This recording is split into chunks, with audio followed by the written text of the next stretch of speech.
যারা সুবহানাল্লাহ বললাম, এই সুবহানাল্লাহ একবার বললাম একবারের সওয়াব পাইলাম। এমন একটা মাস আমাদের মাঝে আসতেছে, রমজান মাস। রমজান মাসে কেউ যদি একবার সুবহানাল্লাহ বলে 70 বার সুবহানাল্লাহ বলার সওয়াব আল্লাহ তার আমলনামায় দিয়ে দিবে। জোরে বলেন সুবহানাল্লাহ।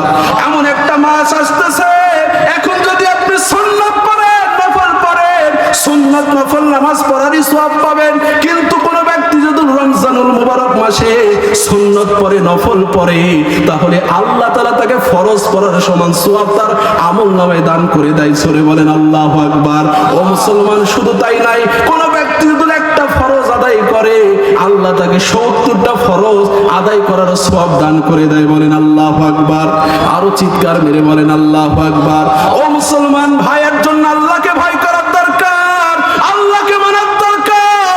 আল্লাহ আপনার উপর খুশি হয়ে, আল্লাহ আপনাকে সুস্থ রেখে, আল্লাহ হায়াত দিয়ে, হায়াত নামক নিয়ামত দিয়ে, যদি আল্লাহ পাক রব্বুল আলামিন আপনাকে রমজান পর্যন্ত হায়াতটা দিয়েই দেয়, মুসলমান হিসাবে আমাদের উচিত আল্লাহর ইবাদত বন্দেগী করে, কিয়ামুল লাইল করে, রাতে দাঁড়িয়ে দাঁড়িয়ে আল্লাহকে সেজদা দিয়ে আল্লাহর সন্তুষ্টি অর্জন করা। কথা বলেন ঠিক কিনা? এর জন্য আল্লাহর সন্তুষ্টি অর্জন করতে হবে। আপনি রমজান মাস পেয়েছে, হেলাই খেলাই কেটে দিলে চলবে না। কত মানুষ আছে রমজানুল মুবারক মাসে সুস্থ মানুষ, তারপরেও রোজা রাখে না। কথা বলেন ঠিক কিনা?